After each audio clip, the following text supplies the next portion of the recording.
Hello dear students and welcome to Edutab. तो guys कल आपका IBPS PO मेंस का एग्ज़ाम है एंड आई होप आपकी सारी तैयारियां हो गई होंगी, आपकी सारी प्रिपरेशंस हो चुकी होंगी और आप बिल्कुल कंफर्टेबल फील कर रहे होंगे अपने एग्ज़ाम के लिए।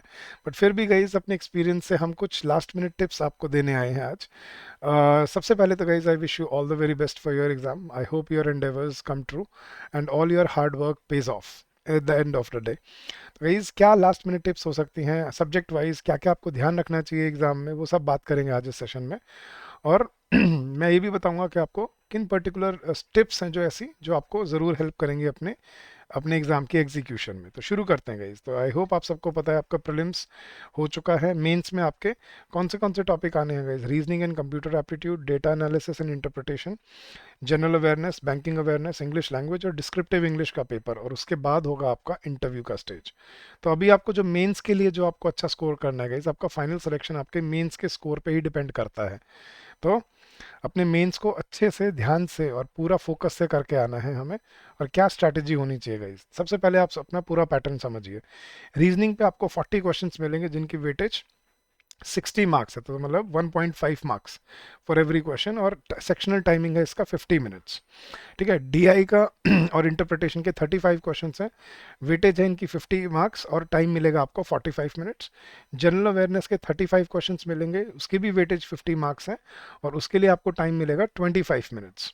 इंग्लिश के ऑब्जेक्टिव टाइप पेपर में आपको 35 क्वेश्चंस आएंगे 40 मिनट्स के 40 मार्क्स के लिए, और वेटेज टाइम होगा इसका 40 मिनट्स। टोटल आपको 145 क्वेश्चंस करने हैं गाइस, 200 मार्क्स के वर्थ, और इसके लिए टाइम मिलेगा आपको 2 आवर्स 40 मिनट्स टोटल। अगर हम एग्रीगेट बात करें तो इसमें सेक्शनल टाइमिंग होता है, आपको एक सेक्शन का टाइम दूसरे सेक्शन में ऐड ऑन करने को नहीं मिलेगा। और डिस्क्रिप्टिव पेपर फिर बाद में, इसके बाद इस पेपर के जस्ट बाद आपका डिस्क्रिप्टिव इंग्लिश का पेपर होगा जिसमें आपको एस्से और अब की बार कॉम्प्रीहेंशन पूछा जाना है। इन दोनों क्वेश्चन को करने के लिए आपको 30 मिनट्स मिलेंगे और आपकी इसकी वेटेज होगी 25 मार्क्स। तो टोटल जो मेंस का आपका पेपर होता है गाइज वो 225 मार्क्स का रहता है। इसमें गाइज सेक्शनल कट ऑफ होती है, याद रखना। प्रीलिम्स में सेक्शनल कट ऑफ नहीं थी, मेंस में आपको सेक्शनल कट ऑफ भी क्लियर करनी पड़ेगी, और 1/4 आपकी नेगेटिव मार्किंग होती है।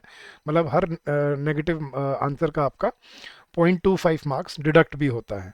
तो आई होप ये सब आपको ऑलरेडी पता होगा, आप इतनी तैयारी कर चुके हो। लेकिन लास्ट मिनट टिप्स की बात करते हैं गाइज। सबसे पहले आपको क्लियरली आपको पैटर्न अपना पता होना चाहिए और आपकी स्ट्रेटजी होनी चाहिए कि यार 60 मिनट्स में मैं 45 क्वेश्चंस में से मैं कौन से वो 35 या 40 क्वेश्चंस है जो मैं टारगेट करूंगा। DI में मैं 35 में से वो कौन से 28 या 30 क्वेश्चंस है जो मुझे 45 मिनट्स में टारगेट करने हैं। इंग्लिश में वो कौन से 30 या 32 क्वेश्चंस है जो मैं 40 मिनट्स में टारगेट कर सकता हूँ। जनरल अवेयरनेस आई थिंक आप सारे ही क्वेश्चन टारगेट कर सकते हो 35 मिनट्स में, this is not a problem. Descriptive English is a challenging part. आपको 30 मिनट्स में मतलब एक ऐसे भी लिखना है 250 वर्ड का, और एक आपको कॉम्प्रीहेंशन आएगा। आपको लेटर नहीं गाइस, यहाँ पे कॉम्प्रीहेंशन आने वाला है आपकी बार। तो याद रखना गाइस, हर सेक्शन का टाइम बाउंड होता है और आपको कोई अलग से टाइम, एक्स्ट्रा टाइम किसी भी सेक्शन में नहीं मिलने वाला। ठीक है। अब वाइज सेक्शन वाइज बात करते हैं गाइज।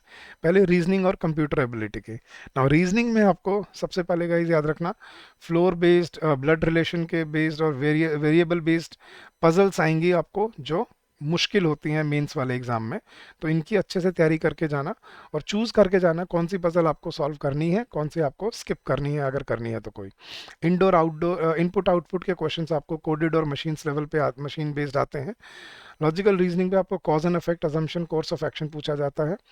कोडिंग डी कोडिंग पे जो नया पैटर्न है वो आता है, और कंप्यूटर अवेयरनेस पे बेसिक और कंसेप्चुअल अंडरस्टैंडिंग आपसे टेस्ट की जाती है। तो high yield puzzle test try कीजिएगा इस, जिसमें आप 2 से 3 सेट, जो 15 से 18 क्वेश्चन जिसमें आप टारगेट कर पाओ हाई यील्ड पजल्स के। स्टेटमेंट अजम्पशन बेस्ड और course of action based PYQ से सॉल्व कीजिए, उससे आपको सही डिफिकल्टी लेवल पता चलेगा और कैसे क्वेश्चंस आते हैं वो भी मालूम पड़ेगा। और बेसिक के अपने बेसिक फंड कंप्यूटर के अपने बेसिक फंडामेंटल्स क्लियर कर लीजिए। इनपुट आउटपुट, मशीन लर्निंग, कौन सी लैंग्वेजेस, क्या क्या कौन सा वो होता है, मतलब हार्डवेयर क्या होता है, सॉफ्टवेयर, इन सब के बारे में आपको अच्छे से मालूम होना चाहिए। अगर बात करें DI की और इंटरप्रिटेशन की गाइस, तो DI के टेबल बेस्ड, कैसलेट बेस्ड, बार लाइन, मिक्स्ड ग्राफ बेस्ड आपको क्वेश्चंस प्रैक्टिस कर लेने हैं। मतलब ये टारगेटेबल होते हैं। अरिथमेटिक में ratio, average, partnership, time and work, mixture, alligation, इनके क्वेश्चंस। डेटा सफिशिएंसी में और क्वांटिटी कंपैरिजन के 2 से 3 सेट आपको ज़रूर प्रैक्टिस करने हैं। अब लास्ट मिनट आपको क्या करना है गाइस, अपने अरिथमेटिक फार्मूलाज एंड शॉर्टकट्स को, परसेंटेज और रेशियो, प्रॉफिट लॉस, इन सब के लिए एक बार फिर से एक बार रिवाइज कर लो। अप्रॉक्सीमेशन और एस्टिमेशन में डीआई में बहुत हेल्प करती हैं ये चीज़ें, ठीक है। अगर कोई लेंदी लगे आपको डीआई का सेट, तो अपना डिफ़िकल्टी लेवल चेक करके और कोई दूसरा सेट आप ट्राई कर सकते हो। 3 से 4 मिक्स डीआई वाले, लॉजिकल इन्फ्रेंस वाले, सिर्फ कैलकुलेशन वाले नहीं, जिसमें समझना पड़े क्वेश्चन की क्या डिमांड है, वो वाले क्वेश्चन ट्राई करके जाना। स्क्वायरिंग, रूट्स, एवरेजेस, ये आपके उंगलियों पे होने चाहिए गाइस। और डेटा सफिशिएंसी में हमेशा एग्जाम्पल के साथ करो, अज्यूम मत करो कोई चीज़, मतलब हमेशा उसको सॉल्व करके देखो, सिर्फ तुक्के मत मारना कभी भी। अगर हम बात करें इंग्लिश लैंग्वेज की, तो कॉम्प्रिहेंशन में आपको 2 पैसेजेस आएंगे ऑब्जेक्टिव टाइप में, जिसमें आपको इकोनॉमी, सोशल और टेक बेस्ड थीम्स आ सकती हैं। तो इनको आपको, आई होप आपने प्रैक्टिस कर लिया होगा। पैराजम्बल्स और सेंटेंस रीअरेंजमेंट में से कोई एक आपको ज़रूर देखने को मिलेगा। होपफुली आपको मेंस है तो पैराजम्बल्स आ सकता है। एरर डिटेक्शन के क्वेश्चन आपको मिलेंगे। Word usage, filler, cloze test, ये पैटर्न आपको देखने को मिलेगा। तो इन सबको अच्छे से प्रैक्टिस करके जाना। ग्रामर रूल्स को रिवाइज कर लो अपनी कॉन्टेक्चुअल वोकेबुलरी, जिसमें आपको इकोनॉमी बेस्ड वर्ड्स या जो मतलब रिसेंटली जो करंट अफेयर्स के जो टॉपिक्स हैं उन पे बेस्ड जो आपको टॉपिक्स हैं वो ज़रूर पढ़ के जाने चाहिए, ठीक है। सारी लाइंस पढ़ने की ज़रूरत नहीं होती गाइस आरसी में, सिर्फ आपको मेन आइडिया और टोन समझ आनी चाहिए आरसी की, ठीक है। ब्लाइंडली आपको तुक्के नहीं मारने। आरसी ऑप्शंस काफ़ी क्लोज होते हैं, तो उनको प्रॉपरली आइडेंटिफाई करके सॉल्व करना।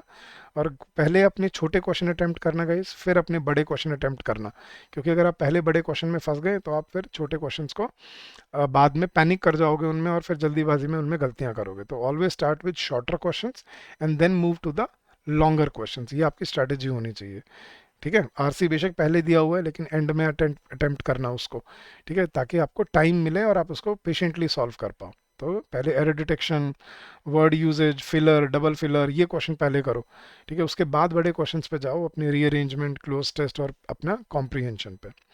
अगर मैं जीए की बात करूं, तो गाइस बैंकिंग अवेयरनेस में आपको क्या क्या पता होना चाहिए कि आपके RBI functions, monetary policy tools, recent appointments in banks and mergers, digital initiatives जो हैं यूपीआई, सीबीडीसी वगैरह, फाइनेंशियल टर्म्स जैसे PCA, PSL, NPA, gift city, DICGC, IFSC, इसके बारे में पता होना चाहिए।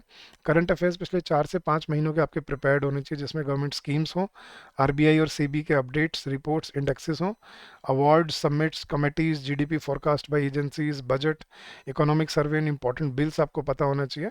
और आप गाइस बैंकिंग इकोनॉमी जैसे लास्ट 48 आवर्स के आप कवर कर सकते हो किसी भी ऑनलाइन प्लेटफॉर्म से, जहाँ पे आपको पीडीएफ या कैप्सूल मिलती है। हमारे प्लेटफॉर्म पे भी मिलती है आपको, अफेयर्स क्लाउड, ऑलिव बोर्ड, अड्डा पे भी आपको ये पीडीएफ्स अवेलेबल मिल जाती हैं फॉर फ्री ऑफ कॉस्ट।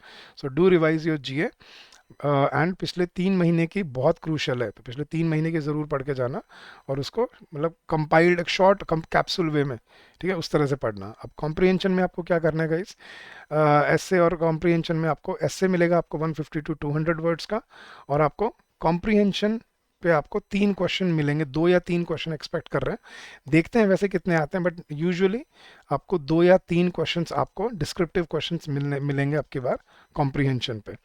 तो डिजिटल बैंकिंग, ऐसे ऐसे टॉपिक ज़रूर प्रिपेयर करके जाओ। AI, role of AI in banking sector, cyber security, financial inclusion, women empowerment, sustainable finance, social media, insurance, fintech, ये सेक्टर्स, ये इंपॉर्टेंट टॉपिक्स हैं इस साल के लिए। मतलब सेंट्रल बैंक करेंसी या सीबीडीसी जिसको हम बोलते हैं, ई रुपी हो गया, या अपना कोई भी ऐसी टेंटेटिव टॉपिक जो आपको लग रहा है उसको प्रिपेयर करके जाओ। 3 4 एस्से के स्ट्रक्चर प्रिपेयर करके जाओ, एस्से जिसमें इंट्रोडक्शन, बॉडी और कंक्लूजन आपके पास रेडी हो। आरसी आंसर्स प्रैक्टिस करो गाइज रेगुलरली, ताकि आपको उसमें लिखने में प्रॉब्लम ना आए। जब आप अपने आंसर्स टाइप कर रहे हो तो maintain clarity and tone in your answers, ठीक है, कि उसमें आपको इनफॉर्मल वर्ड्स यूज़ नहीं करने, जार्गन, वोकेबुलरी, मतलब इनफॉर्मल जार्गन नहीं होने चाहिए, वोकेबुलरी आपकी फॉर्मल होनी चाहिए। वर्ड लिमिट को एक्सीड मत करना, और अपने मॉक एसेज को अपने टाइमर के साथ प्रैक्टिस करना है आपने, और 2 डिस्क्रिप्टिव मॉक टेस्ट ज़रूर प्रिपेयर करके जाओ, ठीक है, जैसे आपका एग्जाम बेस्ड होता है बिल्कुल वैसे ही तैयारी करके, ठीक है। तो गाइज ये थे आपके सब्जेक्ट वाइज टिप्स। अब बात करते हैं टाइम एंड स्ट्रेस मैनेजमेंट की। सेक्शनल टाइमिंग का डिसिप्लिन आपको पता होना चाहिए कि किस सब्जेक्ट में कितना सेक्शनल टाइम होता है। जैसे रीजनिंग में 60, क्वांट्स में 50, इंग्लिश में 40। तो टाइम बाउंड प्रैक्टिस करनी है guys. So do not panic if one section feels hard, every candidate faces the same paper. तो ये याद रखना आपको, अगर कुछ मुश्किल लग रहा है तो सभी के लिए मुश्किल होगा, सिर्फ आपके लिए नहीं होगा। तो सेक्शनल टाइमिंग का डिसिप्लिन रखना और जो आपने स्ट्रैटेजी बनाई है उसी को फॉलो करना। मार्क फॉर रिव्यू वाइजली, ठीक है, when you use this only when you are 70% sure but not fully confident. जो आपको लग रहा है कि ये आपका आंसर है बट श्योरिटी नहीं है, उसको रिव्यू के लिए छोड़ दो, बाद में अगर आप टाइम बचे तो कर सकते हो। ठीक है, गलतियां नहीं करनी guys. Don't get stuck early, पहले 5 मिनट में अपना माइंड सेट डिफाइन करो। ठीक है, वो क्वेश्चन टारगेट करो जो मैनेजेबल है आपसे। ठीक है, हर क्वेश्चन को मत छेड़ो, क्योंकि अगर वहाँ क्वेश्चन गलत होने लगे, 2-3 गलत हो गए, मोराल बिल्कुल टूट जाता है। तो पहली 5 मिनट में फंसना नहीं है, उसी से आपका मोराल बूस्ट होगा। तो पहली 5 मिनट में अपने वही क्वेश्चन टारगेट करो जो आपको यूँ लगता है कि मैं मैनेज कर सकता हूँ ये क्वेश्चन। तो ओनली टारगेट दोज क्वेश्चन जो आप फर्स्ट 5 मिनट्स में टारगेट कर सकते हो और उनको ठीक कर पाओगे। Maintain mental composure between, breathe between sections, do not carry frustration forward कि यार अरे यार कॉन्ट्स तो इतना मुश्किल था, उसी की टेंशन में आप इंग्लिश को भी आप गड़बड़ कर रहे हो, ये मत करो। ठीक है, काम डाउन, हर सेक्शन अलग है, हर सेक्शन में अपने अपनी वो है, आपको बस मिनिमम कट ऑफ लेनी है और किसी ना किसी सेक्शन से आपकी एग्रीगेट कट ऑफ निकल जाएगी। सो फ्रस्ट्रेशन को कैरी फॉरवर्ड मत करो अलग अलग सेक्शंस में, और एक्यूरेसी पे फोकस करो, अटेम्प्ट पे नहीं गाइस। हर नेगेटिव क्वेश्चन के आपके 0.25 मार्क्स डिडक्ट होते हैं, तो याद रखना आप अगर गलतियां करोगे तो ज़्यादा नेगेटिव मार्किंग होगी, तो वो हमारा प्रायोरिटी नहीं होना चाहिए। हमारा प्रायोरिटी होना चाहिए एक्यूरेसी, कि जितने भी क्वेश्चन टारगेट करें वो एक्यूरेट हो। ठीक है, वो उनका आंसर सही हो, that should be your priority. ठीक है, अब एक दिन पहले आपको क्या करना है गाइस, अपने फार्मूलाज और जीए के नोट्स आप क्या कर लो, एक बार गो थ्रू कर लो, बस बैठ के ऊपर ऊपर से, ज़्यादा अंदर नहीं घुसना है। ठीक है, 2 एडिटोरियल पढ़ लो, कोई डिस्क्रिप्टिव आइडियाज़ नए आपको जो पढ़ने को मतलब न्यूज़पेपर में आर्टिकल्स में मिल रहे हैं। ठीक है, 7-8 घंटे के अच्छे से स्लीप लेना। ठीक है, कोई नई चीज़ मत छेड़ना आखिरी के दिनों में, उसमें परेशान हो जाओगे आप। लाइट खाओ ज़्यादा, मतलब ये नहीं कि मतलब पूरा वो पेट भर के खा के सो के, नींद आ नहीं रही है, फिर आई तो फिर सुबह उठ नहीं रहे हो, तो हल्का खाओ, अच्छे से सो। ठीक है, एग्ज़ाम सेंटर, ठीक है, आधा पौना घंटा पहले पहुंच जाओ ताकि कोई प्रॉब्लम ना आए आपको ये समझने में कि कहाँ है क्या है। क्योंकि वहीं से पैनिक होना शुरू होते हैं बच्चे। तो टाइमली पहुंचना अपने एग्जाम सेंटर पे, अपनी ट्रैवल और अपने डॉक्यूमेंट्स जो अपने साथ लेके जाने हैं। ठीक है, एक आपका अपना जो एडमिट कार्ड है उस पर फ़ोटो पेस्ट करनी है, 2 एक्स्ट्रा फ़ोटोज़ लेके जानी है, एक अपना valid ID proof, government ID proof लेके जाना है, आधार कार्ड या आपका कोई ड्राइविंग लाइसेंस या पासपोर्ट जैसा, और उस आईडी की, जो आईडी आप लेके जा रहे हो उसकी एक फ़ोटो कॉपी करा के जाना। क्योंकि फ़ोटोकॉपी वहाँ सबमिट करानी पड़ती है। तो ये 4 चीज़ें याद रखना आपको लेके जानी है। Keep your admit card, photo ID, pen वगैरह ये सब अपना कैरी अपना तैयार रखना। कोई स्मार्ट वॉच वगैरह या कोई इलेक्ट्रॉनिक डिवाइस मत लेके जाना गाइस, वो अंदर नहीं जाएगा और बाद में आपको उतारना पड़ेगा।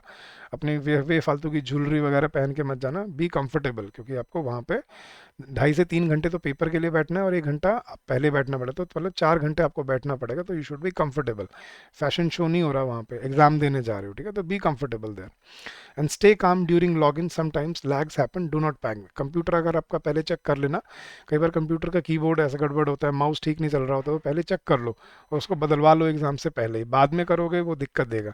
Read the instructions very carefully, जो आपको स्क्रीन पे दी होती हैं पेपर स्टार्ट होने से पहले, उनको अच्छे से पढ़ो। ये नहीं कि हाँ हाँ पढ़ रखी हैं हमें तो आता है, पढ़ो ध्यान से, तभी वो अभी आपको कुछ ना कुछ ऐसा इंपॉर्टेंट याद रहेगा जो आपको नहीं करना है।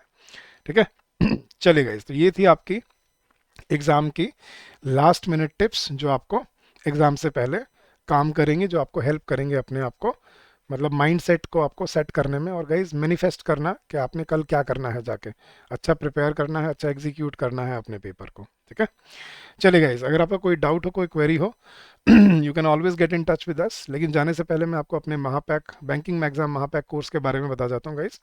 आप कोई भी S B I P O, S B I clerk, I B P S P O, I B P S clerk या R R B P O या आर आर बी क्लर्क की तैयारी कर रहे हैं, तो 1 साल की वैलिडिटी के साथ ये कोर्स आपको मिलता है, जिसमें आपको सभी क्वांट्स, रीजनिंग, इंग्लिश की सारी कॉन्सेप्ट क्लासेस मिलती हैं, टॉपिक वाइज टेस्ट और प्रीलिम्स और मेंस लेवल पे, करंट अफेयर्स मिलता है, डिस्क्रिप्टिव इंग्लिश मिलता है आपको सारा, कंप्यूटर क्लासेस हैं, मिनी मॉक टेस्ट है, फुल लेंथ टेस्ट हैं, पी वाई क्यूज़ हैं, इंटरव्यू गाइडेंस है, मेंटरशिप सपोर्ट है, डाउट एंड क्वेरी रेजोल्यूशन है।